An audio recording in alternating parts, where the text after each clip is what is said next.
अमोलक आपको मिला है। ये किराए का मकान है।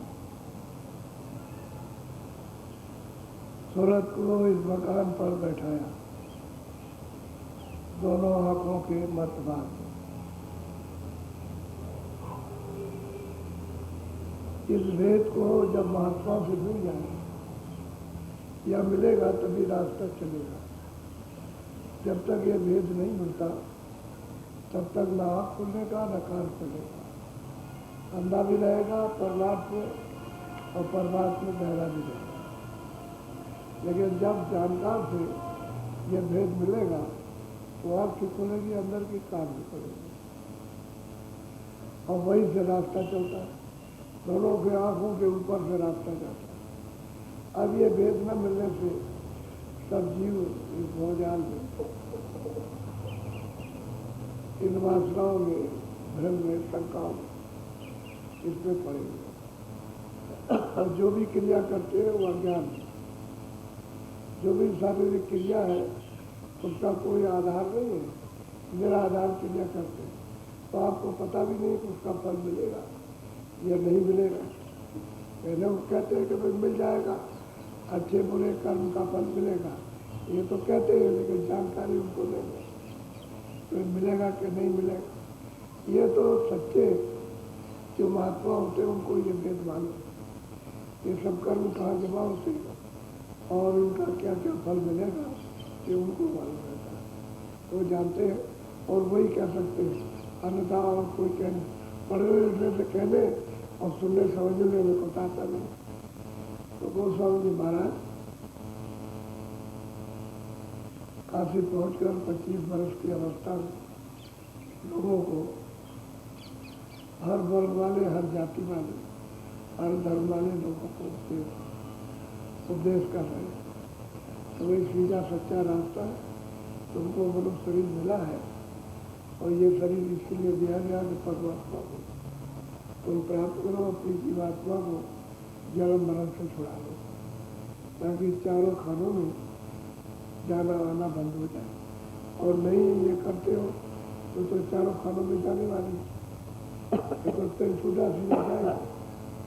तो महात्माओं का देखा हुआ, इसलिए वो जेल देते हैं कि घर से ये शरीर पूरा हुआ और जीवात्मा को पालन करो।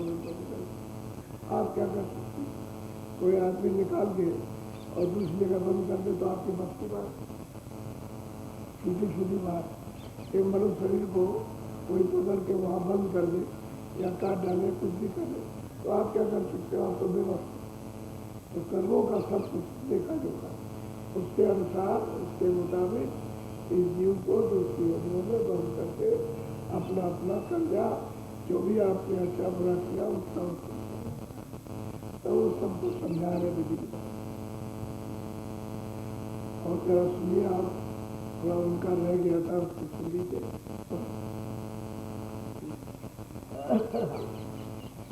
दशरथ सीता माई भरत शत्रुघ्न ना कहो। और गोस्वामी महाराज कहते हैं मैंने जो रामायण लिखी है 7 का, उसमें मैंने सीता और दशरथ और राम ये कुछ भी देखा, और न भरत शत्रुघ्न का नाम। उन्होंने कहा मैंने कोई नाम नहीं, मैंने तो ऊपर का लिखा है, ब्रह्मांडों का जो देखा उसको लिखा। यहाँ की हमने कोई चर्चा त्रेता जो की कि भरत के राम की या सीता की कोई चर्चा जो और नहीं की, वो तो मैंने ब्रह्मांडों का सवाल लिखा। तो अब लोग इसको क्यों नहीं समझ सकते कि हमने उन्होंने कोई साधन तो किया नहीं, कोई ज्ञान तो प्राप्त किया नहीं, तो खुद ही कह रहे हैं कि भाई मैंने नहीं कहा, मैंने ये सब बातें नहीं कही, मैंने तो ब्रह्मांड का बात नहीं देखा। बोलो ये ने रखो घट माई बाहर गति मत भरम है। वो स्वामी महाराज कहते हैं अगर तुमको ये जानना है, इसका ज्ञान बोध करना है तो घाट पर, ये दोनों आंखों के सामने सूरज बैठी है, इस घाट पर मन को, बुद्धि को, चित्त को सूरज के सामने जा करके किसी महात्मा के पास में जगवा दो। पहले तो आप इसकी कमाई करा दो, जब घाट खुल जाएगा तब आपको ये सब चीज़ें समझ आए।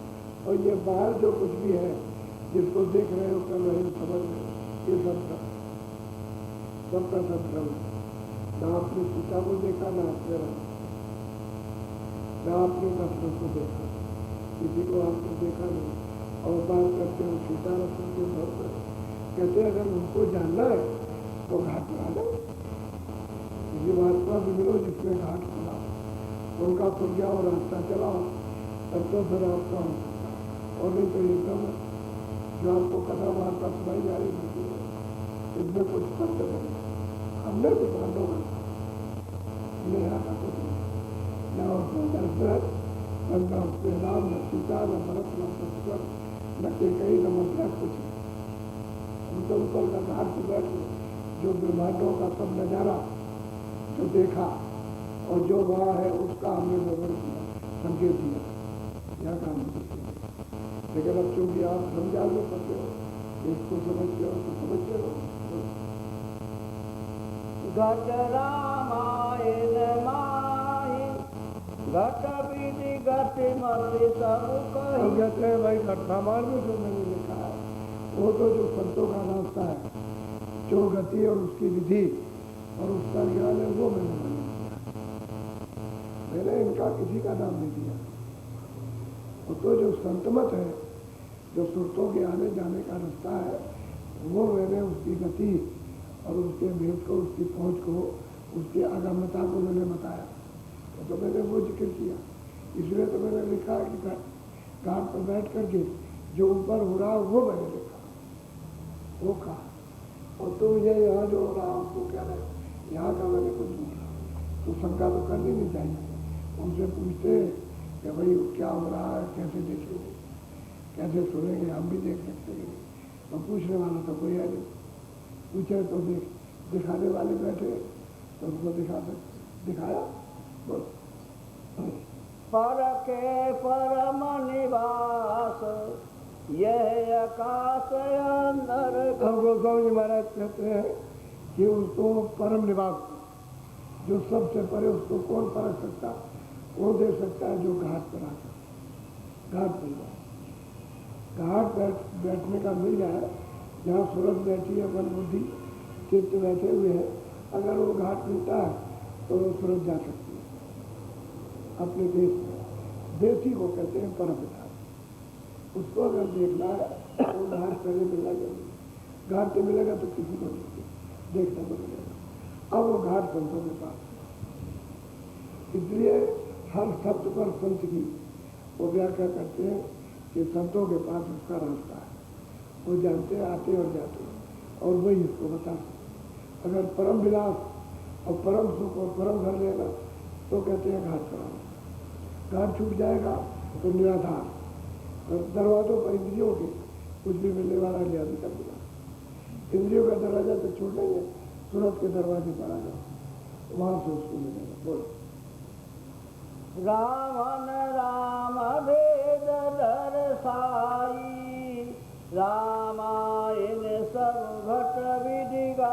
कहते हैं कि रामायण राम का मैंने जो कुछ भी भेद दर्शाया है वो घट के अंदर इन्हीं आंखों के ऊपर, तो आंखों ऊपर में स्वर्ग है बैकुंठ, ऊपर में जो है ईश्वर का लोग, ईश्वर लोग, उसके बाद में बहुत से विभाग है, फिर उसके बाद पार विभाग। तो कहने मैंने जो कुछ दर्शाया, जो इशारे किए हैं वो मैंने घटना मैंने घाट पे बैठ के ऊपर से किए, मैंने नीचे का नहीं किया कि बाहर की आंखों का बाहर से काम था, या बाहर की दिव्या का, या लिखने पढ़ने का, जल पृथ्वी अग्नि वायु आकाश इसके दृश्यों का मैंने सब कुछ नहीं किया, मैंने तो ऊपर का किया जो देखा उसका। बोला शांत की गति अगमय बोई, अगम निगम घर सूरत समो। कहते हैं संतों की गति कहते हैं कि छुपी हुई है, अगम है अगाध है, छुपी हुई, कहते हैं अगम निगम के परे, यानी ईश्वर और ब्रह्म पार छोड़ के उसके परे और कोई जानता है किसी को नहीं कि अगम निगम किसको कहते हैं, पार किसको कहते हैं, ईश्वर नाम किसका है, खुदा नाम किसका, गाढ़ किसको कहते हैं, ब्रह्म किसको कहते हैं, किसी को पता ही नहीं। अब वो तो अगम अगुई छुपी हुई बात है, अब ये चीज़ मिलेगी तो संतों से मिलेगी। इसलिए कहते हैं कि भाई बात उनको की उन संतों की उन गुरुओं की खोज करो जिस रास्ते से इस भेद को जानते हैं, जो पा चुके हैं, और वो जब तक नहीं मिलेंगे तब तक आपको कुछ नहीं मिलेगा।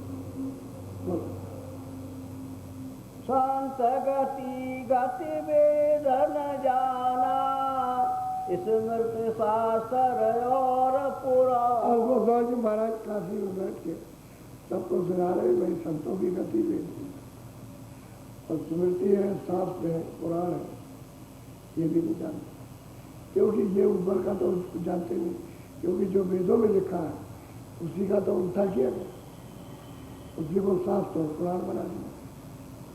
जो कागज लिखा था ब्रह्मा समाधि लगा करके जो उनको सुनाई दिया ईश्वर की वाणी कि तुम मृतलोक में तपस्या तुमने किया, हम खुश हो गए तो तुम ये लिख लो, तो उन्होंने कर्म काट लिया, पाप और पुण्य, अच्छा और बुरा, न्याय अन्याय, सत्य और असत्य, दुख और सुख, समझ के अमीर और गरीब, लूले लंगड़े, अंधे बहरे, समझ के काले गोरे, ये सब उन्होंने लिखा और कह लगे भाई हमसे अच्छा बुरा करना, तो कर्म विधान बना दो।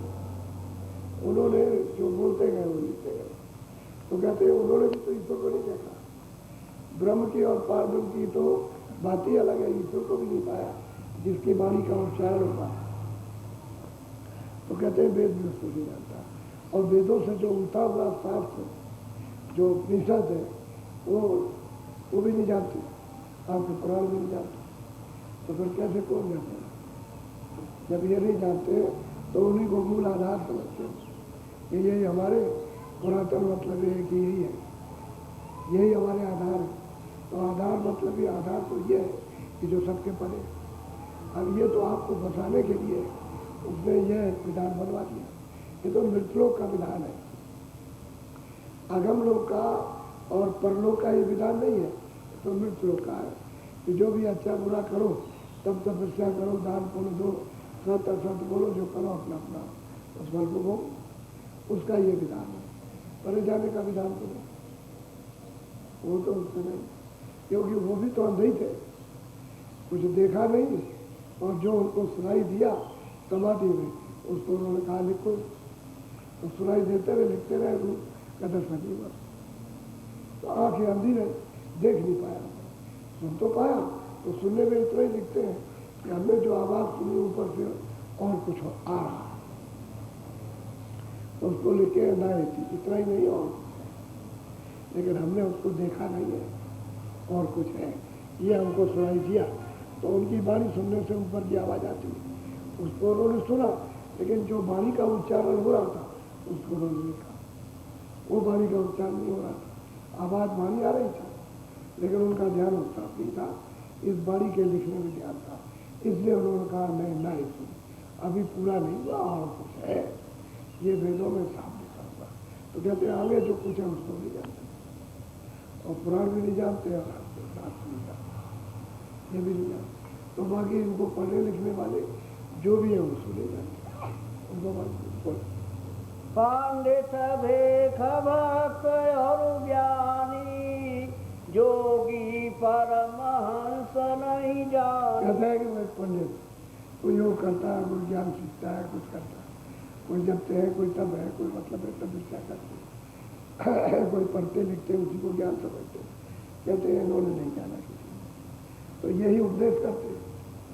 भाई कोई गीता सुनाएगा, कोई भागवत सुनाएगा, कोई ये सुनाएगा, कोई पुराण सुनाएगा, कोई 6 साल सुनाएगा, तो इन्होंने भी नहीं देखा है भी आपके अंदर, और जो सुन रहे हैं वो भी आपके अंदर, तो कहते हैं इनको भी जीवन परा विद्या परा नाम इनको भी पता नहीं, क्योंकि इनको मिला तो है, आते जाते तो नहीं है, तो ये भी अंधे और ये भी अंधे, और सीधी बात है कि अंधा अंधा कहा जाएगा, गड्ढे में गिरेगा, क्योंकि उसको भी दिखाई नहीं देता, उसको भी दिखाई।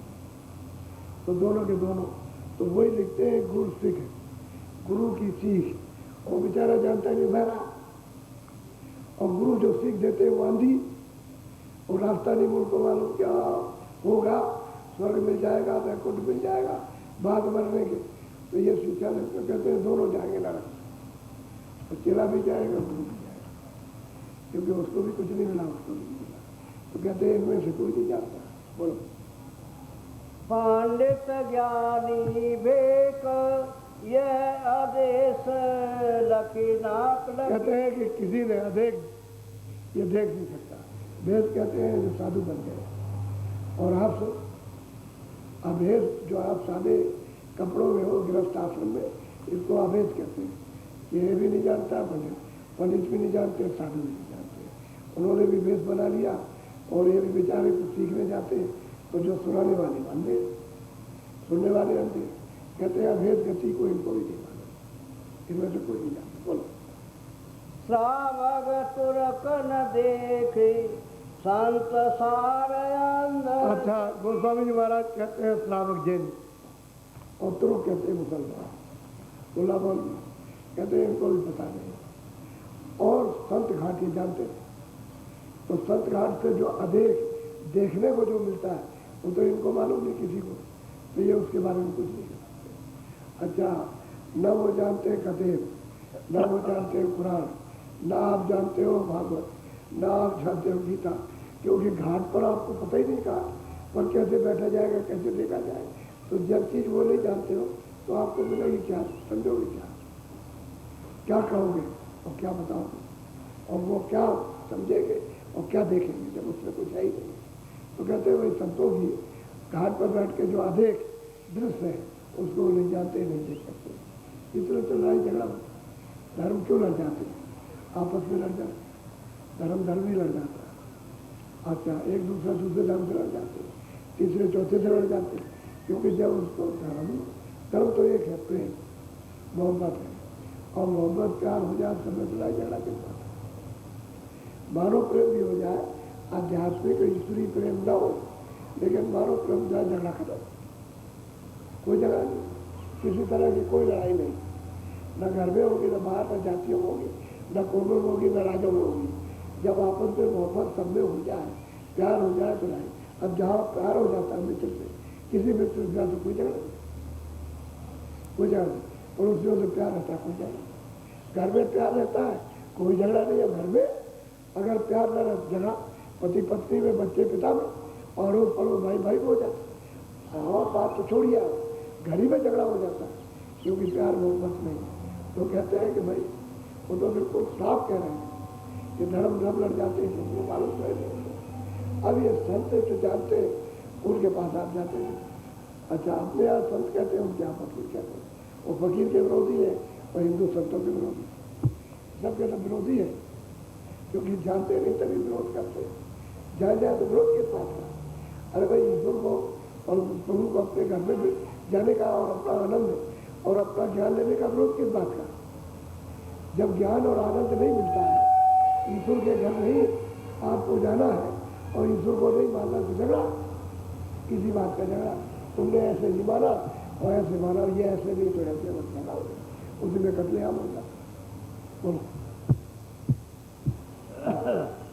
ये सब भूल भाव गति गाई तन भीतर काहू नहीं कहते पाए। हैं कि ये भ्रम है, शंका है, संदेह है। कहते हैं मैंने उसको एक भेदभाव संदेश को बस वही है कि मैंने बताया लोगों को और किसी को घटका दे दिया, अंदर की चीज किसी को मिली नहीं, तो जब नहीं मिली तो फिर क्या होगा। आखिर तो जीवात्मा एक ऐसे मकान में आई है जहाँ से उसको पाना चाहिए था, अब उसने नहीं पाया घाट पर बैठ करके, तो घाट छोड़ के अब जा रही है, तो 4 खानों में चली जाए, फिर ये बनो सरी देंगे, ये मिल रही नहीं है। बोलो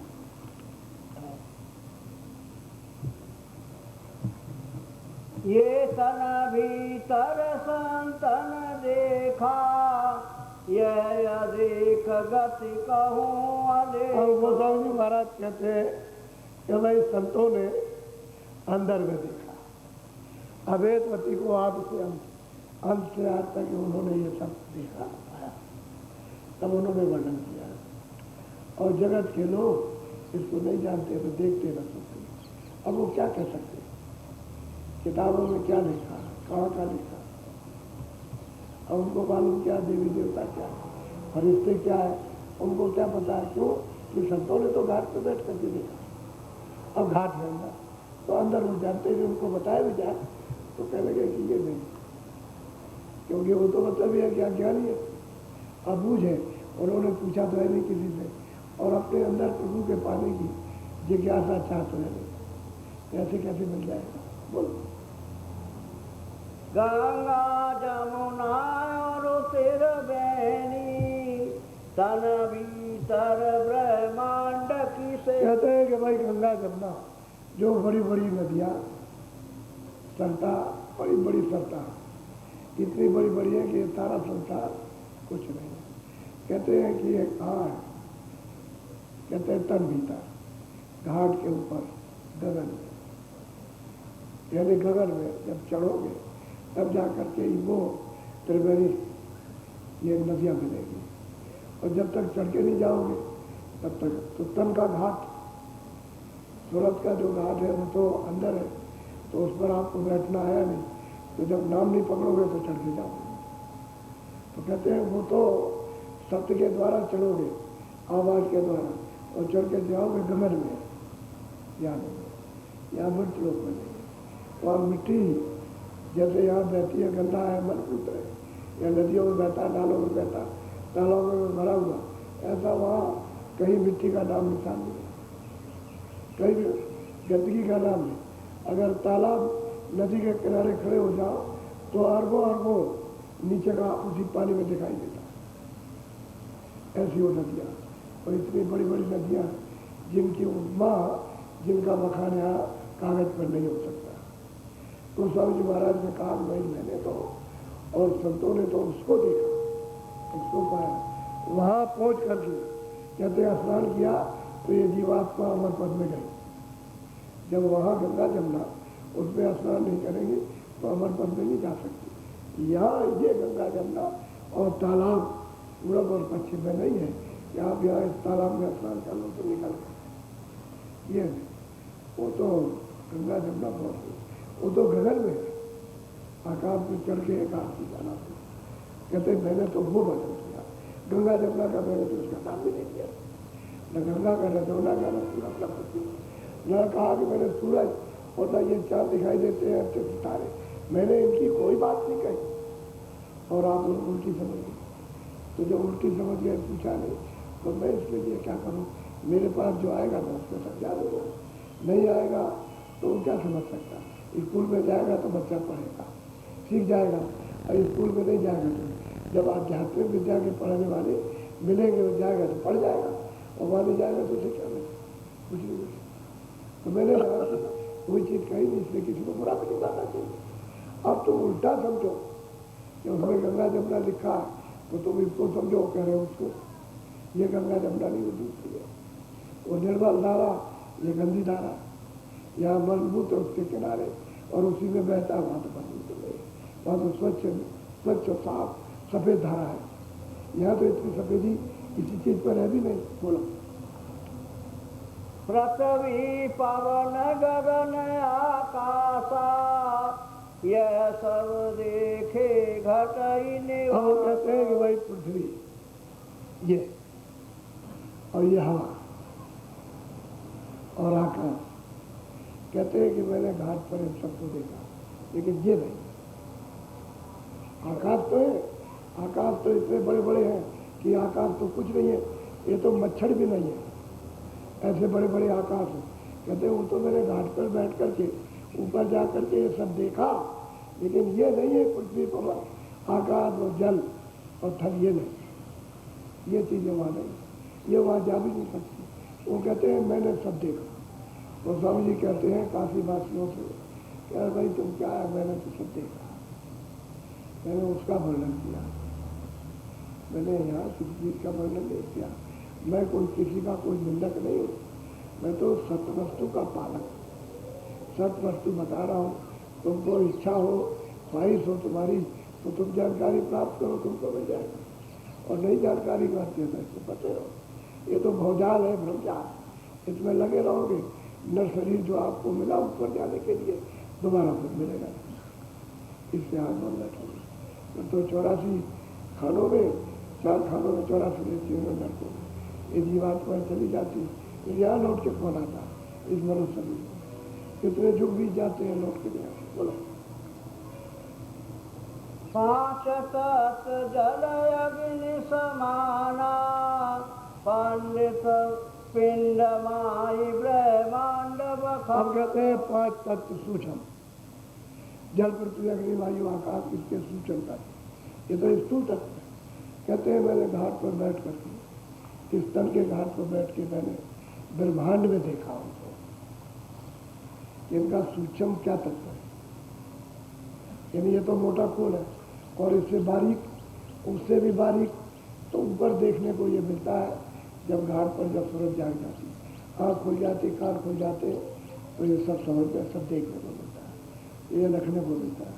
और घाट नहीं मिलेगा तो आँख और कान नहीं खुलेंगे तो क्या सुनेगा, क्या दिखेगा, सबके सब अंधे पहरे रहेंगे। बोलो रविचंदा तारा गण होई, और अनेक विधान समूह। कहते हैं कि सूरज, चांद, अनेकों तारा मंडल, जैसे ये मंडल दिखाई देता है, तो ये तो असली तारे, असली चांद, असली सूरज तो नहीं है, वो तो ऊपर के सूरज और चांद तारागण मंडलों का प्रतिबिंब है।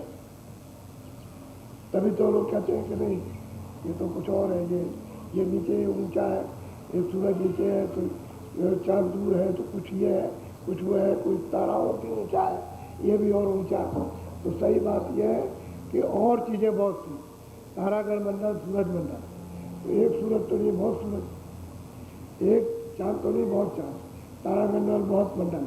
कहते हैं ये सब मैंने घट में ऊपर ब्रह्मांडों में उन लोगों में देखा, और अनेकों चीज़ें जो मैंने उसका इशारा भी नहीं किया, इशारा भी नहीं, ऐसी चीज़ें हमने देखी और अपने तन पर देखी, इस घाट पर, इसी शरीर में देखी, जो ये शरीर है पंच भौतिक, इसी में बैठ करके हमने देखा, और इसी से ऊपर चढ़ के गए और उतर के नीचे आए, तो फिर लिखा, इसी में लिखा, इसी यही 5 तत्वों के शरीर से लिखा गया, वो देखा है, इससे लिखा कि हमने ये देखा। बोलो रविचंदा तारा गण होई, और अनेक विधान समूह। कहते हैं कि ये सब चीज़ें वहाँ हैं, सूरज चांद सितारे और बहुत चीज़ें वहाँ देखने को मिलती है। कहते हैं हमने सब वहाँ जा करके देखा, हमने वहाँ स्वर्ग भी देखा, वैकुंठ भी देखा, 14 लोग 14 तमक हैं, कौन कौन राज करता है, तो वो स्वामी जी कहते हैं हमने वहाँ सबको देखा, इस लोक में ये राजा, इस लोक में ये राजा, इस लोक में ये राजा, इस तबक में ये, इस तबक में ये नबी है, इसमें ये, इसमें ये। तो हमने तो घाट पर बैठ के सब देखा, और ऊपर जाओ तो हमने मतलब है कि ईश्वर को भी देखा कि वो कहाँ पर बैठे हुए, ऊपर जाओ तो ब्रह्म को भी देखा। कहते हैं हमने सब देखा, और देखी हुई बात हम करते अंधे बन के थोड़ी कह रहे हैं। बोलो बाहिर भर्म भेद गति गावे, पाहन पानी से लो। कहते हैं कि बाहर जो भरम उसी की गति का गान करते हैं और कहते हैं पानी है, कोई पत्थर है, कोई उसमें पत्थर रख लिया, कोई कुछ रख लिया, कोई मूर्त बना दी। कहते हैं उसी से मतलब यह है कि लौ लगाते वो चेतन तो है, वहाँ तो चेतन की पूजा करता। आप करोगे शरीर जड़ तो इंद्रियों से किसकी पूजा करोगे? जड़ की। सूरत है चेतन, जो दोनों आंखों के पीछे बैठी है वो तो चेतन है, ऊपर में जो चेतन है, तो आपने चेतन से चेतन की तो पूजा की। शरीर से जड़ की तो पूजा की। जो चलती फिरती नहीं है उनकी पूजा। तो पानी है, अग्नि है, आप मतलब ये पृथ्वी है, आप इसकी पूजा करते हो चलते फिरते। इसमें तो चेतनता नहीं है, चेतनता तो इसी में है, इसमें सूरत बैठी हुई है, लेकिन खोल है जड़ जो 5 तत्वों का, और यहाँ पर बैठी जब वही निकाल दी जाती है, इससे अलग हो गई तो ये आपका ये पड़ा हुआ, इसी के साथ जला दीजिए, सब तत्व अपने मिल जाएगा। तो कहते हैं भाई इसमें मन लगाते हैं, इसमें चित्त लगाते हैं, मन लगाते हैं, इसमें वासना लगाते हैं, तो फिर पाएंगे क्या? यही चीज़ पाएंगे। इसी में फिर जल के जीव जल में जल पाएंगे, थल के जीव थल में जल पाएंगे, और पेड़ों के जीव पेड़ों में जल पाएंगे, वायु के जीव वायु में। इस तरह से जो वासना जिस जल में लेकर के शरीर छोड़ते हो तो मैं चारों खाने हो गए। पशु पंछी कीड़े मकोड़े सब जल में भी रहते, थल में भी रहते, वायु में रहते, सब में भाई इसमें जन्म हो गया, तो मनुष्य शरीर छूट गया। आपके हाथ में लगेगा। बोलो तीरथ बरत जो चारों धामा, ये सब पाप पुण्य निज काम। कहते बस इसमें सबको उलझा दिया कि तीरथ जाओ, व्रत करो, ये करो, वो करो, और चारों धामों चारों तरफ लौटाओ, पूरा पश्चिम, और मत में घूमते रहो। भाई इसी में जन्म चला जाता नहीं, इसी पाप पुण्य में ये पाप हो रहा है। न उनको पाप का पता, न पुण्य का पता। क्या जीव कहाँ जाएगा, कहाँ नहीं जाएगा, ये उनको कुछ नहीं मालूम। ये बखान करके वो खत्म हो गया, वो भी खत्म हो गया, उनका भी पता नहीं कहाँ गए, उनका भी पता नहीं। अरे भाई जब स्वर्ग वैकुंठ की व्याख्या करें तो तुमने देखा? तो नहीं देखा। तो भाई कहते मरने के बाद मिल जाएगा। तो जब जीते जी नहीं देखा तो मरने के बाद क्या मिलेगा? अरे जीते जी देखने की कोशिश करो, क्योंकि इसलिए तो नर शरीर मिला। और दरवाजे बैठे हो स्वर्ग वैकुंठ के, और दरवाजे से बैठे हुए नहीं जा सकते, और नीचे उतरे जा रहे। ये दोनों, ऊपर में स्वर्ग, नीचे में लो, इधर शरीर का नाका, उधर स्वर्ग का नाका। अब मत में सूरत बैठी है तो ऊपर जाना चाहे जा सकती, लेकिन बेदी मिले जानकार। जब वो मिल जाएगा तब तो ऊपर बताएगा, और बेद नहीं मिलेगा तो क्या? तो आप यही करोगे तो नहीं चाहते, इसी में फंसेगी। तो कहते हैं बस इसमें उलझा दिया और इसी तरफ फंस गए, और बस चलेगा, क्या बना? कहा तो लगा। बोलो पूरब पश्चिम फिर धावे, सतपुरुष की राह न पावे। कहते हैं कि पूरा पश्चिम चारों तरफ, उत्तर दक्षिण दौड़ करके गए। अच्छा चलो एक बार आएंगे, चलो एक बार आएंगे, चलो चारों तरफ गए, लेकिन जो सच्चा सतपुरुष है, सब जीवों का जो पिता, जो मालिक, उसका रास्ता नहीं मिला। वो तो संतों से मिलेगा, जिन्होंने उसको प्राप्त किया वो रास्ता बताएंगे। इस मनुष्य शरीर में जो रास्ता चल चुके, जो वहाँ पहुँच चुके और आते जाते, उनसे तो रास्ता मिलेगा, और बाकी किसी से रास्ता मिलने वाला नहीं। तो सतपुरुष का भेद मिला है, क्योंकि राह बताने वाला जब कोई मिले तब तो रास्ता मिले, तो उससे वंचित रहेंगे। अब सब गुमराह रह गए, सब मूल बन गए। अब तब तक बुढ़ापा आ गया तो बुढ़ापे के बाद उसका कुछ जवानी में किया नहीं, बचपन काम न आया, बाल अवस्था यूँ ही रोते गई थी। अब बुढ़ापा आ गया तो इंद्रियाँ थकित हो गई, चल नहीं सकते, देख नहीं सकते हो, और कुछ नहीं, किसी जगह पहुंच नहीं सकते हो, किसी को ढूंढ नहीं सकते हो। कोई जवानी की अवस्था है तो खेल कूद में घुमा दी, इसलिए ये काम करो, ये धन कमाओ, कमाओ, ये करो, ये बाल बच्चे इनको बड़ा करो, इनको छोटा करो, बस यही, इनको पढ़ाओ लिखाओ, इसमें लग गए। तब तक व्रत आ गया और रोने लगे, तो जीते जी तो कुछ नहीं हुआ। जो जवानी की अवस्था थी तो इसमें लगा दी कूड़े काम में, यानी झूठे काम में, जो आपको काम आने वाला नहीं है उसमें लगा दिया। असली काम अपना नहीं किया, ये तो बोझा है तो दूसरों का उतार रहेगा। सत नाम से निर्गुण आया, यह सब भेद संत कहते हैं भाई उस भेद को कौन बताएगा? गोस्वामी जी सबको समझा रहे हैं कि निर्गुण ईश्वर और ब्रह्म और पार ब्रह्म कहाँ से आए? कहते हैं कि वो सतपुरुष से, सतनाम से सतलोक से उतारे गए, ये वहीं से उतर के आए। और हम जितने भी जीवात्माएं जितने भी सुनते हैं सब सतलोक से आए। वो भी सतलोक से आए, वो पहले आए, पहले आकर के वो भी नाम के द्वारा ही उतरे, आवाज से शब्द से ही उतारे गए। उतार करके उनको स्थान दे दिया गया कि यहाँ बैठो, तो वो अखंड भजन करने लगे वहीं से बैठ करके। जब इनकी तपस्या पूरी हुई और सत्पुरुष जब प्रसन्न हो गए, खुश हो गए, तो पूछा कि भाई हम तुम्हारी तपस्या से, तुम्हारे ध्यान से प्रसन्न है, तुम क्या चाहते हैं? तो उनको तो मालूम था कि अगर और कुछ मांगेंगे तो मिलेगा नहीं। तो उन्होंने कहा एक छोटा सा आप एक राज्य दे दीजिए। तो उन्होंने कहा अच्छा हम तुमसे खुश हो गए कि वो बस तो दिया। तो ये कहते हैं कि ये निर्गुण ईश्वर और ब्रह्म और पार ब्रह्म सब वही से आए, और ये सुनते भी सब वही से। और जिस रास्ते से वो उतार के लाए गए वही रास्ता आपके आने का, दूसरा नहीं है। आप भी तो कहते हैं वही सतनाम से सतलोक से भी आया और तुम भी सब आए हो, लेकिन इनको जाने का अधिकार नहीं है, वहाँ नहीं जा सकते। आप जा सकते हो, आपको जाने का अधिकार है। जब ये जाने का अधिकार था ये तो अपनी जगह पर रहे, जब शुरू में आए तो पाप उनका कोई विधान नहीं बना था। तब तो सूरत यहाँ बैठी नाम को पकड़ के आई थी और नाम पकड़े थी, गर्भ में सुनती थी। जैसे बच्चा 9 महीने का बाहर आया, सब जोगी सब विज्ञानी करार जानते रहे, बहुत सब के सब जो विज्ञानी चढ़ गए ऊपर में सतलोक में चले गए, उतर के नीचे आ रहे, सबको देख रहे, जाते सबको आते। और जब समय पूरा हुआ, जितनी आयु 100 से मिली थी उस समय पूरा लौट गए। तो उस समय सतयुग में जो शरीर दिया गया था उसकी श्वासें 1 लाख वर्ष की दी गई थी। श्वासों की सब कुछ है, दिन भी श्वासों के, वर्ष भी श्वासों के। गिनती का खजाना दे दिया, कहा देते दिन तो 1 लाख पूरे होते थे। 1 लाख वर्ष तक आप रहो यहाँ पर इस शरीर में, और जब वो पूरा हो जाए चले जाओ। तो कई खेप निकल गई ऊपर। तब इन्होंने सोचा कि हम तो मांग करके ले आए और ये सब चले जाएंगे तो हम राज किस पर करेंगे।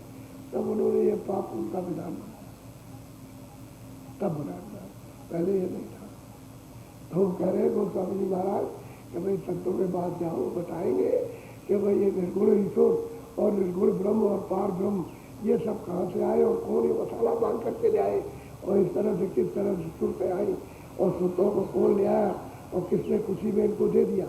अब ये संतों से पता चलेगा और तो कुछ मालूम और कुछ जानता नहीं।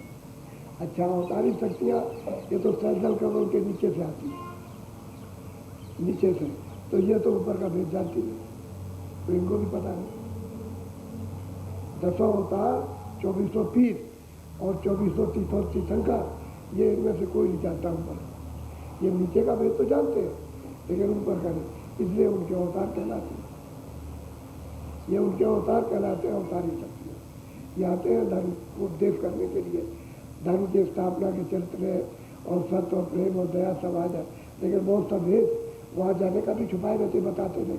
ऊपर तो जानते ही नहीं कि ये सब खजाना कहाँ से आया, उनको तो पता नहीं, सिर्फ संत जानते हैं। और जो इधर से जाएगा, जिसको संत ले जाएगा वो जान जाएगा। बोलो। 5 नाम निर्गुण के जाना, निर्गुण निराकार निर्वाणा। कहते हैं भाई 5 नाम, ये तो मतलब ये है कि संतों से मालूम होगा कि 5 नाम कौन कौन है, उनसे पता चलेगा। भाई किसी से मालूम कि भाई घाट से बैठ करके तुम इनको कैसे देख सकते हो, कैसे पा सकते हो, ये तो संतों से मिलेगा और कोई आपको बताएगा। योगियों ने तो अपना सब राज छुपा लिया, वो तो आपको दिया ही नहीं कुछ। जहाँ वो पहुँचे वहाँ तो आपको पहुँचा ही नहीं, उन्होंने खाली जवानी वर्णन कर दिया, बाकी और कोई रास्ता नहीं। छोटा मोटा कहा अच्छा तुम ध्यान कर लेना, तुम ऐसा करना वैसा करना, बाकी भेद तो संतों ने सबका बताया, और बगैर संतों को नहीं जानता। और संत उसी को कहते हैं जिन्होंने सतपुरुष को सतलोक में प्राप्त किया, तो उसी का नाम संत है और किसी का नहीं। बोलो बोलो।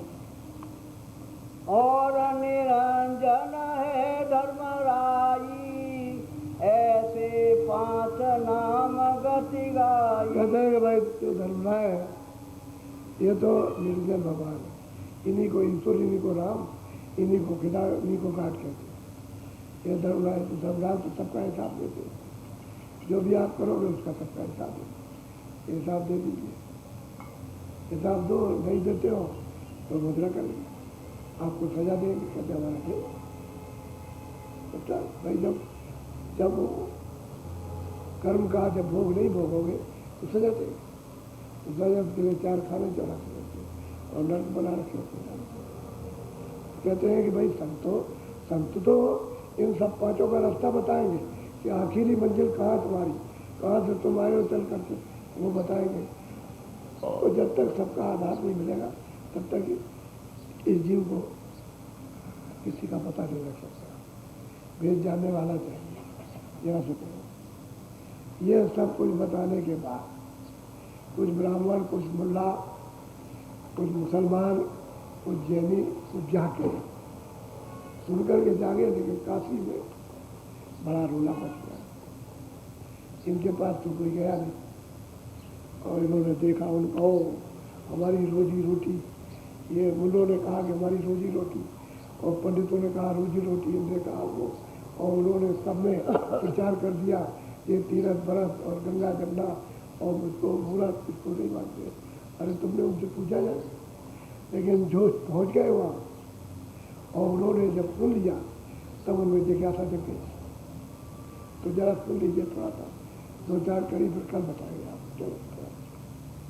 तुलसी ग्रंथ पसारे, काशी नगर सबरे भई। कहते हैं गोस्वामी जी महाराज ने यानी ग्रंथ का, एक साधारण ग्रंथ का, एक साधारण लेखनी का प्रसार किया, लिखा, एक ग्रंथ बनाया, पुस्तक बनाई उन्होंने। उसमें वो पंडित काशी के सब कह रहे, उन्होंने मतलब बोलो। पंडित ज्ञानी भेक, जैन तुरक सब मिल कही। कहते हैं पंडित, ज्ञानी, भेक, गृहस्थी और तुरक यानी मुसलमान, मुल्ला, इन्होंने सबने मिल करके एक आवाज उठाई। बोलो। तुलसी बामन साध, गंगा जी पर रहत। अब वो सब कहते हैं कि भाई एक तुलसी नाम का एक साधु है और गंगा जी के पास रहता है, गंगा जी के पास, यानी तुलसी नाम का एक साधु है, समझ गए, एक भेष बनाए हुए है और गंगा जी के निकट में रहता है। वैसे रहते थे वरुण नदी, वही पास ही में गिरने वाली होती है, वही रहते थे। वरुण नदी के किनारे रहते थे, गंगा के किनारे नहीं थे, लेकिन गंगा वहाँ से पास है, थोड़ी दूर जाकर के वो गंगा जी में गिर जाते, वरुण नदी के किनारे। बोलो। नेन्द्र स्मृत वेद, यह अवेद गति कहते हैं कि सबकी निंदा करने वाला साधु है, वेद की निंदा, कतेब की निंदा, समझिए पुराण की निंदा, इनकी सबकी। और ये बात है कि अभेद बात करता है, ये तो उन्होंने माना कि इसके परे की बात करता है अभेद, जिसको हम नहीं जानते। अभेद उसको कहते हैं जिसको हम नहीं जानते। अब एक छोटा सा बच्चा 8वीं में पढ़ता है तो BA में कि उस विद्या को क्या जाने, तो कहते हैं भाई ये तो ऊंची विद्या, अभेद विद्या। तो आध्यात्मिक जो ईश्वरीय विद्या है उसको तो उन्होंने पाया नहीं, तो कहता है अभेद विद्या, कुछ और कहता है, लेकिन सबका निंदा है, वेदों का, शास्त्रों का, कतेब का, मुसलमान, हिंदुओं का, जैनियों का, तभी तो सभी इकट्ठे हो गए। कह लगे उस सबकी निंदा करता। और कहाँ रहता है? साधु है गंगा जी किनारे। बोलो। सब पंडित मिल मता उठाई, या को ये को न। अब सब पंडित, तुरक, मुसलमान, जैनी और सब गृहस्थी जो काशी में रहते थे, आस पास में उनके शोर सपाटे थे, सब के सब दूर दूर से चल करके आ गए। तो आपस में विचार करते हैं भाई कौन सा उपाय किया जाए, कैसे इसको खत्म किया जाए कि ये प्रचार इनका ना हो, इनके पास लोग न पहुँचे, इनकी बात को लोग कोई न सुने। तो अब ये सब उपाय कर रहे हैं, वहाँ कोई न जाए, अगर कोई पूछे भी तो वहाँ बताया न जाए। ये सब आपस में और उपाय किया जाए, किस तरह से क्या कहा जाए, बोलो। रेणु नाम एक पंडित भारी, ते पंडित मिले सोच विचार। अब नैनु नाम के यानी 3 पंडित बड़े विद्वान थे, नैनु, श्यामा और नाना। तो नैनु नाम एक पंडित, इनसे पूछा जाए कि भाई क्या किया जाए, आप बताइए, इसका क्या उपाय करें। ये मतलब ये है कि इसको रोका जाए या साधु को भगा दिया जाए या वो प्रचार न कर सके, समझ गए। तो आपस में सबको नैनु पूछा कि भाई क्या करें, आप इसको बताइए, बोलो। तुलसी नाम एक साधक आए, जिन सब नेम आचार अब वो कहते हैं भाई क्यों ऐसा विरोध हो रहा, कह के उस तुलसी एक नाम के साधु है जिन्होंने आचार विचार नेम पूजा पाठ गंगा जमुना सब उठा दिया, क्या उसके करने की कोई जरूरत नहीं, कोई जरूरत है। हालांकि आप रामायण को रोज पढ़ते हो, उसमें भी उन्होंने लिखा है कलयुग जोग न यज्ञ न ज्ञाना, उसमें भी यही लिखा, लेकिन आप उसको नहीं समझ पाते, क्योंकि जब समझ नहीं पाओगे, बात वही है, न जोग न यज्ञ न ज्ञान, न कोई कर्मकांड, न पूजा न पाठ। उन्होंने क्या कहा कि कलयुग केवल न होना, तुरंत नाम को पकड़ के पार हो सकती है, कब, कलयुग में। तो कहते हो नेम आचार पूजा पाठ सब उठा के एक तरफ कर दिए। अब ये सब सुना रहे, उनको बता रहे सबके सब, इसका उपाय आप विद्वान हो, सबसे बड़े पंडित हो, आप बताओ क्या किया जाए। अब पूछ रहे, बोलो। ग्रंथ बनाई की न एक भाषा, तीरथ भरत एक न। कहते हैं ग्रंथ को उन्होंने लिखा तो सब ऊपर का, नीचे का पुण्य उठट का भेद लिखा उन्होंने, नीचे की कोई चीज नहीं लिखी है उन्होंने। तो कहते हैं कि भाई उन्होंने एक भाषा, एक साधारण भाषा में ग्रंथ बनाया, उसमें नए आचार पूजा पाठ ये सब उन्होंने उठा के कर दिया। क्या किया जाए, अब हमारा तो रोजी रोजगार का काम है, और ये अगर बंद हो जाएगा तो हमारी जिंदगी चलेगी। तो पेट पूजा के लिए झगड़ा हो रहा है, अरे व्यापार टूट जाए उसका झगड़ा है, आत्म कल्याण का झगड़ा नहीं है बच्चों। जब जिसकी रोजी रोटी में दखल होती है उसका झगड़ा कि हमारी रोजी रोटी में चली जाए। अरे तुम्हारी प्रारब्ध बनी हुई है, उस पर कोई दखलंदाजी कर सकता है, चाहे तुमको कहीं भी ले जाए, जो तुम्हारे प्रारब्ध में जितना भाग रोज मिलेगा। ऐसे हाथ हिलाओगे, ऐसे मिट्टी ऐसे खोदोगे तो मिल जाएगा, वो तो आपका भाग है। और उसको तो कहीं वो तो समझा गया, और तुम रोजी रोटी के पीछे इनसे विरोध करने लगे कि नैमाचार एक भाषा एक ग्रंथ बना करके सब उन्होंने खत्म कर दिया। अब बताओ हम लोग कैसे जीवित रहेंगे, बाल बच्चों का कैसे पालन पोषण करेगा। अब यहाँ आ गई समस्या, ये अटक गई समस्या। अपने कल्याण की बात नहीं है, ज्ञान ध्यान की बात नहीं, भगवान के दर्शन की कोई बात नहीं, ये पेट भरने की बात नहीं है, इसमें विरोध हो रहा है। बोलो। वाको भेद भाव सब लीजय, के विधि ज्ञान समझते। अब यह है कि उसका भेदभाव क्या वो बताता है, क्या कहता है, उसका कौन सा ज्ञान है, कौन सा रास्ता है, ये सब जानना चाहिए।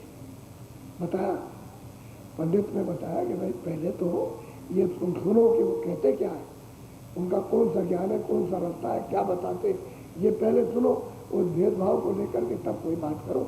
ऐसे किसी के बारे में बात मत करो, कुछ चीज तुम्हारी समझ में ना आए तो तुम झगड़ा करने लगो, ये ठीक नहीं है।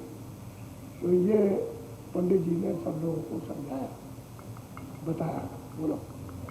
श्यामा समझ एक बतलाई, रहत पास कोई ताई बोला। अब श्यामा ने कहा, वो भी बड़ा विद्वान था, वो भी मुख्य पंडित था, तो बोला, उसने कहा कि देखो एक काम करो, आप लोग ये पता लगाओ कि उनके पास कौन आता जाता है। जो उनके पास आता जाता है, तुलसीदास जी के पास में जो साधु है उनके पास आता जाता है, पहले उसको बुलाओ। तो ये उसने सलाह दी। तो एक तीसरा बोला, अरे भाई उनके पास एक आता जाता है, बोलो। पंडित एक कही समझाई, रहत ही रसोई भात सुना। कहते पंडित बोलने लगा बीच में कि भाई उनके पास एक हीर, एक अहीर हमारे पास ही रहता है, वो रोज आता जाता है, सुबह भी आता है, शाम को भी आता जाता है, और कभी रात को भी रह जाता है, कभी दिन को भी, कभी रात को ही रहता है, लेकिन वो आता जाता है उनके पास। तो ऐसे बोलो, आप बोलो। नाम जाति एक हृदय अहीरा, नित दिन आवे हमारे। हम कहते हैं कि वो नाम हृदय और जात का ही वो हमारे पास आता जाता है। अब इसको उन्होंने बुलवाया पंडितों ने, अभी बुलाएंगे उसको कि भाई चलो तुमको सब बुला रहे हैं। तो वो भी पूरा था, वो तो राजेपुर में पूरा हो गया था, उसने तो प्राप्त कर लिया था यही, तो उससे कौन जीत सके वैसे ही, सीधी बात। तो जैसे गोस्वामी जी वैसे वो हो गया, उसमें भी कोई फर्क नहीं, तो उसको बुलाया। बोलो। सुने कथा पुण्य सेवा करई, रात दिवस बस पासे पर। कहते हैं कि भाई वो हृदय ही जो है वो उनके पास जाता है, सेवा करता है और रात और दिन उनके पास रहता है। उसको बुलवा लिया जाए, उसको बुलवाया जाए। बोलो। नैनु मिन सब बामन भाई, तेन पुण्य हृदय अहीर बुला। नैनु और सब जितने भी ब्राह्मण और सब मिल करके उसको ले आए, बुला ले। बोलो। सब पंडित यस पूछन लाई, कौन ज्ञान ये करत गुसाई। तो कहते हैं कि भाई ये बताओ कि वो जो गंगा जी के किनारे साधु रहता है, तो ये बताओ कि कौन सा ज्ञान सिखाता है, किस ज्ञान की व्याख्या कर। ये उससे हृदय से ये सबके सब पूछने लगे सब, और क्रोधित होकर के पूछने लगे। ऐसे नहीं बहुत ज़्यादा क्रोध, जैसे किसी की आँखें किसी का मुंह फड़कता हो, किसी की भुजाएं फड़कती हो, तो इससे पूछो इनके पास आता जाता सेवा करता ये जानता हूँ, कौन सा ज्ञान होता है। अगर आपको ज्ञान सीखना समझना पूछना था तो उन्हीं के पास चले जाना, इससे पूछने की क्या जरूरत है। उसी के ऊपर में डांट टपट कर रहे हो कि तू बता दे हमको। बोलो। वेद भेद मर जाद उठावे, इस मत शास्त्र नाथ। अब वो हृदय से सब पंडित और सब मिलकर कह रहे हैं कि वेद के भेद की मर्यादा और स्मृत शास्त्र कथे इनकी सब की मतलब ये है कि सबको उठा के एक तरफ कर दिया और इसकी खंडना करता है। अब भाई तुमको अगर पूछना था तो चले जाते उनके पास, इससे क्या पूछ रहे थे, इससे गुस्से में क्या पूछते थे। भाई तो सेवक है, सेवा करता है, उनका जाने उस भेद को, अगर महात्मा के भेद को तो सेवा करता है, तो तुमको सबको समझना चाहिए। तो भाई असल किताब तो उन्होंने लिखी, ग्रंथ तो उन्होंने लिखा, उपदेश उन्होंने किया है, कहा तो उन्होंने, तो चलो हम सब लोग काशी से दूर तो है नहीं, काशी में नहीं रहते हैं वो, चलो उनसे पूछ लिया जाए। लेकिन उसी के ऊपर में अपनी भुजा फड़काने लगे। बोलो। गंगा जमुना अंतर माने, है पर सचता। और इस पर आरोप लगाते हैं कि जो प्रत्यक्ष गंगा जमुना ये सब बह रही है, कहते हैं इसको नहीं मानता, और गंगा जमुना अंतर में मानता है। तो हम अंतरवादी नहीं मानते, यानी क्यों नहीं मानते कि हमारा रोजी रोजगार इससे चलता है। अगर ये चला जाएगा तो हमारी पेट पूजा कैसे हो, तो पेट पूजा के लिए दुश्मनी हो रही है, समझिए। अंतर गंगा जमुना मुक्ति बोझ के लिए, ईश्वर और मालिक के दर्शन के लिए कोई बात नहीं, वो तो हमारा रोजी रोजगार जा रहा है, इसके लिए क्रोध कर रहे हैं और उससे पूछ रहे हैं, उस पर क्रोध बरसा रहे हैं, उसको लाछन लगा रहे हैं कि वो कहता है तो तू कहता है ऐसा। बोलो। पूजा पात्री और अचारा, तीरथ बरतर कहे झूठ। कहता है कि पूजा पत्री एक नहीं मानते, जो हम पूजा पत्री करते हैं और तीर्थ व्रत कराते हैं ये एक नहीं मानते, कहते हैं सब झूठ का पता। सच्ची बात तो जो है वो तो महात्मा तो सच्ची बात कहेंगे, वो जो देखते हैं अंदर में वो कह करके जाते हैं, तुम अपनी झूठी पकड़े रहो, लेकिन ये है कि जो कहेगा वो सच्ची हो जाएगा। अगर सच पकड़ लो तो पार उतर जाओगे और झूठी में फंसे जाओगे तो डूब जाओगे, सीधी बात। तो उस पर ये सब कह रहे हैं कि मतलब ये है कि सब तेरे ऊपर ही है, तू अभी है, क्यों जाता है वहाँ, उसको कहते तू क्यों जाता सेवा करने के लिए, इसलिए तू दोषी है, उसी पर दोष बढ़ रहे। बोलो। राम रहीम एक नहीं माने, ये कछु ठोर और कहते हैं राम रहीम, यानी मतलब है खुदा को ईश्वर को तो मानता नहीं, राम और कृष्ण को तो मानता नहीं है। हाँ ये जरूर है कि और बखान करता है कि और राम है, और राम तो ठीक की बात है। और लोगों ने भी तो कुछ कहा कि एक राम दशरथ के बेटा, एक राम गटगट ओढ़ा, एक राम का सकल बसारा, और एक राम सभी से प्यारा। तो इसमें कौन सी बात? राम की तो बात की भाई, एक राम हो गई है। दशरथ के पुत्र थे वो, एक राम में सब ये जीवात्माएं सब घट पे रहती है। एक राम ये है, एक राम जो इनके ऊपर में हुकूमत कर रहा, 3 लोग का मालिक, एक राम वो, और एक राम में जो राम को और आपको भेजा वो सबसे न्याय। बात तो सही है, लेकिन कहते हैं और बखान करता, तो उसका भेद तो उनको मालूम है। इससे पूछ रहे हैं कि तू बता दे, तू बता दे, वो ज्ञान सुना दे, तो सच्ची बात बता। बोल।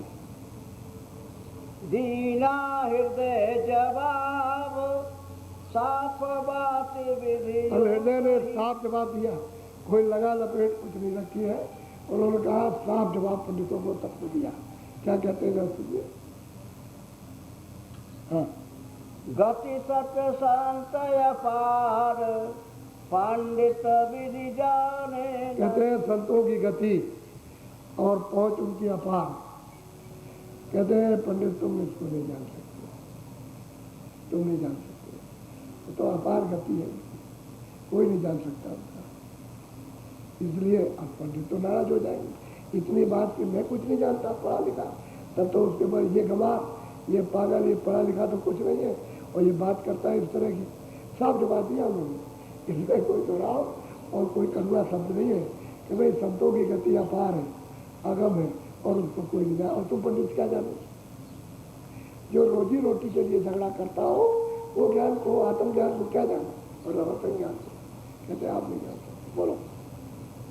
हृदय अहिर जवाब अस दीना, संत गति कोई बिरले। बस उन्होंने बड़े प्यार से कहा कि भाई ऐसा जवाब दिया कि भाई संत गति कोई बिरला चिंता है और कोई जान नहीं सकता, कोई बिरले बिरले जो कुछ पा जाएंगे कभी महात्माओं को तो कोई बिरले जानेंगे, नहीं संत गति को कोई नहीं जान सकता।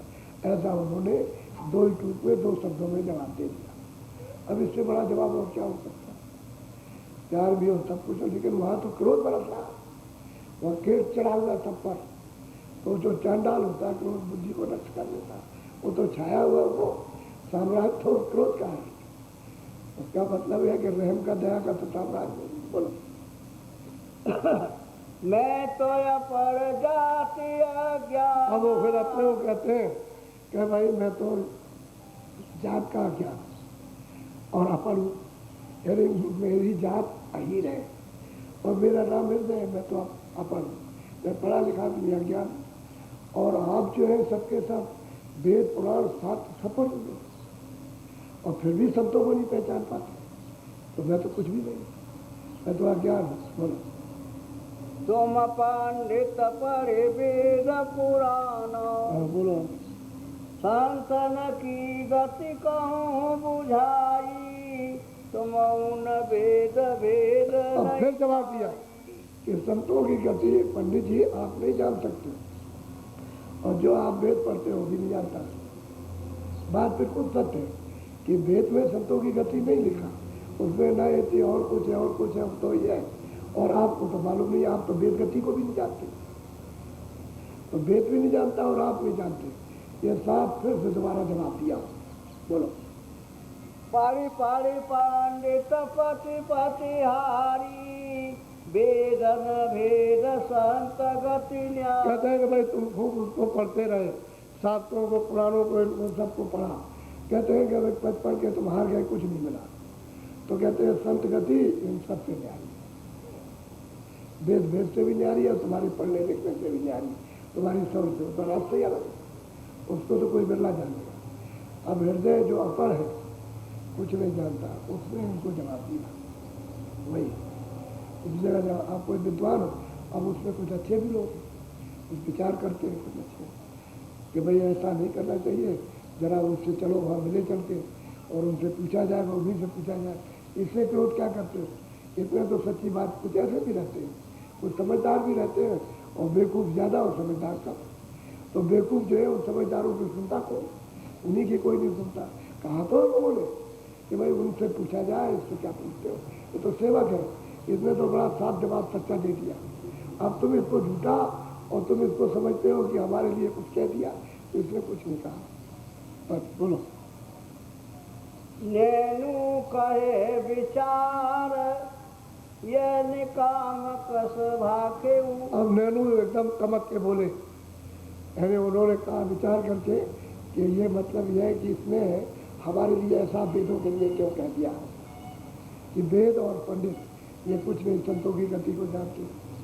आप इस तरह से कहने के बड़कमार है, जैसी इसने बात की हमारे लिए वेदों के लिए। आप बताओ, बात तो सच्ची है, बात तो उसने सच्ची कही, लेकिन अब तुम्हारी समझ में नहीं आया। क्रोध है, इसकी वजह से नहीं समझ में देगा। क्रोध चंडाल का रूप होता है, वो जिस पर सवार हो जाता है उसकी बुद्धि नष्ट कर देता है। अब चढ़ा हुआ है इन पर क्रोध। बोलो। यह जड़ जाति गवार वेदन सोन्या। आप नैनू कहते हैं ये जड़ है, जड़ और जात का गमार, अहिर जात का गमार होता है और जड़ है। वेदन सोन्यारी कहता है, वेद से कोई अलग हो सकता है? सब वेद के अंदर, वेद से बाहर कोई नहीं है। अब इस तरह से उन्होंने तमक करके जब उसको कहा और सबको बताया कि बहुत गवार इस तरह की बात करता है और हमारे वेदों का मान सम्मान, अरे वेदों का मान सम्मान तो है ही, उन्होंने कब अपमान किया? बोलो। नैनु सुन पुन मारन दाए पंडित और अनेक। बस फिर क्या पूछ रहा था, इतना ही उन्होंने लोगों से कहा तो और पंडित और पड़े, उन्होंने मारा उधर से किसी इधर से, मारपीट करने लगे उसकी। अब मतलब बहुत इतने आदमी मारने लगे तो समझ लीजिए कि क्या उसकी दशा होगी। लेकिन वो तो मतलब ये है कि समृद्ध पुरुष है, उसको क्या लगेगा, लगना क्या, कितना भी मारो तो क्या होता है, कुछ नहीं। तो मारने पीटने लगे और पंडित बुलाए, चलो चलो तुम भी मारो आकर, और लोगों को बुलाया। अब कुछ समझदार थे, कुछ अलग हो गए, अलग दूर खड़ो गए कि इन गवारों के सामने, इन मूर्खों के सामने कौन झगड़ा करा लगा। तो कुछ झगड़ा हट गया, तो भाई यही अपना कर रहे हैं, मानते नहीं है, किसी की बात को सुनते नहीं है। जब हम लोगों ने कहा कि उनसे पूछो चल के, तो वहाँ जाते नहीं है, यहाँ इस बेचारे पर टूट पड़े। तो अनेक पंडित मारने के लिए। बोलो। सबसे कहे सुनो तुम ज्ञाना ये अहीर कस कर। और सब पंडित कहते हैं कि भाई अहीर जात का हमारे ज्ञान की बात करता है और कहता है वेदों से मतलब आगे, और वेद उसको नहीं जानते, उस वेद को, संतों की गति को और मालिक को, इस तरह की बात करता है। सबको सुना सुना के सबको क्रोधित कर रहे थे कि सबके सब उबल जाए, क्रोध में आ जाए। बोलो। सब पंडित मिल यह विधि ठानी या की करो प्राण की। अब सब पंडितों ने ये निश्चय कर लिया, यानी एक ही मतलब है, उनका निश्चय हो गया, परामर्श हो गया, इसको मार दिया, इसको हत्या कर दिया। और बिना हत्या किए हुए रोजी रोजगार हमारा चलेगा नहीं। ये तो जब यही जवाब दे रहा तो वो क्या होगा, वो तो जब यही हमको बता रहा तो क्या ऐसी बात सुना रहा कि हम सबकी बुद्धि चक्रित हो रही है। तो वो जो कहेगा, वो जो बैठा है वो नदी के किनारे है, वो साधु पता नहीं वो क्या कहेगा। अब उनकी उम्र कोई ज़्यादा तो थी नहीं, और तो जवानी शुरू हुई थी। तो मतलब ये अब ये कहा इसको मार दो, तो सब चिल्लाने के मारो मारो, चिल्ला पड़े जो। बोलो। ये सब मिलकर मता उठाई हृदय ऊपर लात चला। बस कहते हैं कि ये सब विचार पक्का कर लिया, कोई लात मारने लगा, कोई कुछ मारने लगा, कोई मुक्का लगाने लगा, या शोर मचने लगा, मारो मारो मारो मारो, इसको मारो, ये निंदक है और ये है वो सब कुछ। बोलो। तुरकत की एक स्वार जात हते दरबार। कहते हैं कि एक मुसलमान तकी मियाँ, उनका नाम तकी था, तकी मियाँ दरबार करते थे, काशी में मजिस्ट्रेट थे, घोड़े पर सवार होकर के जा रहे थे अपने दरबार में, जहाँ न्याय करते थे वहाँ जा रहे थे। सुबह चले जा रहे थे, झगड़ा सुबह हो गया। अब ये मतलब ये जब देखा झगड़ा है बड़ा शोर सपाटा हो रहा, बोलो। हाँ, घोड़ा फेरी निहार यह विवाद कैसे। उन्होंने घोड़े की लगाम ऐसे की और इधर को मोड़ किया तो देखा बड़े आदमी बड़ा झगड़ा हो रहा, बाहर कोई हाथ चला रहा, कोई कुछ चला रहा है। ये तो मतलब यह कि अब उधर जब चिल्लाए लोग कि भाई वो मजिस्ट्रेट तक ही नहीं आ रहे, तक ही नहीं आ रहे, तक ही नहीं आ रहे, तो सबने छोड़ दिया, क्योंकि उनसे सब डरते थे कि वो न्याय बड़ा इंसाफ करते थे। काशी में बहुत अच्छा न्याय करते थे, इंसाफ मजिस्ट्रेट थे। तो कह लगे भाई मतलब यह है कि जब आए तो हट गए, छोड़ दिया। बोलो। देखत की एक तुरक सवारा ये पुण्य जात हते कहते हुए दर। तकी मियाँ जो है दरबार में जा रहे थे, घोड़े पर सवार होकर के रास्ते में ये विवाद मिला, इन्होंने लगाम को मोड़ के घोड़ा उतर ले गए। बोलो। उन कर बात बाग उन मोड़ा फिर लगाम कीने उन घोड़ा। बस कहते उधर उन्होंने लगाम को उधर खींच करके घोड़े को उधर कर दिया और चल दिए उधर जहाँ ये विवाद हो रहा था। बोलो। हाँ, शेखत की पूछी पुण्य बाता मैं कहूँ कौन कौन सी। उन लोगों से जो झगड़ा कर रहे थे, मार रहे थे, उनसे तो कुछ बोले नहीं। वहाँ खड़े होकर के सब तो हट गए, वो अकेला था, उससे पूछने लगे भाई तुम किस जात के हो, तुम्हारा नाम क्या है। शेख तक ही खुद पूछने लगे। तो अब पूछते हैं तो जवाब भी बोलो। के कारण ये झगड़ा होई सो सब वेद कहो विधि सो। कहते हैं कि ये झगड़ा किस कारण से इनसे सत्य हो गया, ये मुझे बताओ। तो वो तो सब पंडित जानते थे कि अगर इसने बता दिया तो हमको सजा हो जाएगी, ये सजा कर देंगे, क्योंकि बड़े इंसाफी हैं। ये मौके पर पहुंच गए, मार रहे थे, ये तो देख ही रहे थे। तो भाई झगड़ा किस कारण से हुआ वो सब मुझे विधि बताओ, क्यों ऐसा हो गया, तो सच्ची सच्ची बात बता देता हूँ। तो बीच में पंडित बोलने लगे, बीच में आवाज लगाई पंडित। हाँ, बोलो।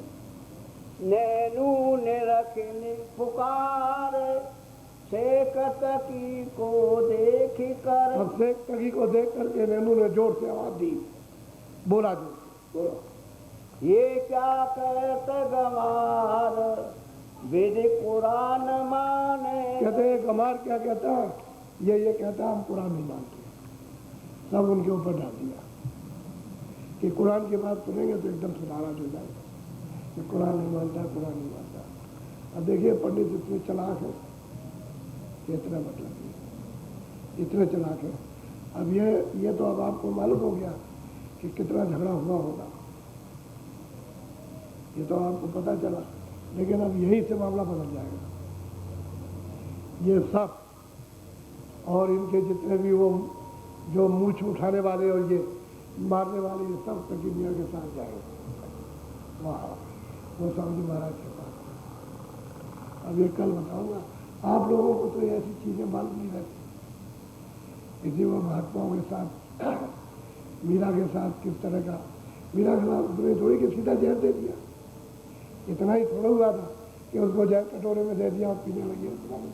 उसके साथ भी बहुत हुआ, ऐसे ही रैदास के साथ बहुत हुआ, कबीर के साथ बहुत हुआ। अब ये बातें तो किसी को मालूम रहती नहीं कि महात्माओं के साथ क्या होता रहा, और महात्मा हमेशा सच्ची है, सच्चा रास्ता बताते थे। लेकिन रोजी रोटी के पीछे आदमी पागल हो जाता है, ये रोजी रोटी के लिए और कुछ नहीं। अरे भाई रोजी रोटी करो, तुम जो कथा वार्ता करते करो, लेकिन आत्म कल्याण तो करो। जैसे दफ्तर का काम, जैसे खेती का काम, ऐसे दुकान का काम, ऐसे शादी का काम, ऐसे नामकरण संस्कार का काम है, उससे जो मिल जाए तो तुम ले लो। लेकिन आत्म का रास्ता तो अलग है, कल्याण का, वो दर्शन का रास्ता तो अलग है। तो वो न समझ के वो तो रास्ता छोड़ दिया और बस रोजी रोटी के पीछे लगे, तो वो भी चला गया, ये भी कुछ नहीं मिलेगा। अब यहीं से ये झगड़ा तो यहाँ बंद हो गया। अब ये सब ले जाएंगे, सब चलेंगे, तके मियाँ घोड़े पे जाएंगे, इनके साथ चले। क्यों कि वो इंसाफ कर देगा, इसको छोड़ेंगे नहीं। अगर ब्राह्मणों ने छोड़ दिया, पंडितों ने औरों ने, तो सबको सजा कर देगा। तो इसलिए तो छोड़ेंगे, वहाँ तक ले जाएंगे और साथ जाएंगे सब। कला को। बस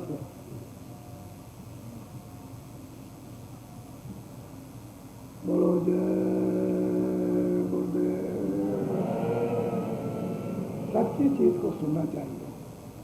असल में बात बताई जाती है भजन करने की। खाते हो, पीते हो, रहते हो, उठते हो, बैठते हो, सोते हो, मकान में, झोपड़ी में, कोई भी, अब मतलब बच्चों के बीच में रहते हैं। अरे भाई, भजन करने का रास्ता तो मतलब ये कि मनुष्य शरीर से जाता है। तो जैसे और काम करते हो तो ऐसे ही तुम 10 घंटे, 5 घंटे, 15 घंटे समय देते हो, तो कुछ सोने में देते हो, ऐसे आधे घंटा, 2 घंटे, 1.5 घंटा, 15 मिनट, 20 मिनट उस मनुष्य रूपी मंदिर में अपनी आत्मा से समय देना चाहिए। तो मेहनत करनी चाहिए। उसी को कहते हैं भजन। जब घाट पर मेहनत करोगे तब तो मिलेगा। उसको नहीं समझ पाते। कोई काम थोड़ी आपका कोई रोजी रोजगार बंद किया जाता।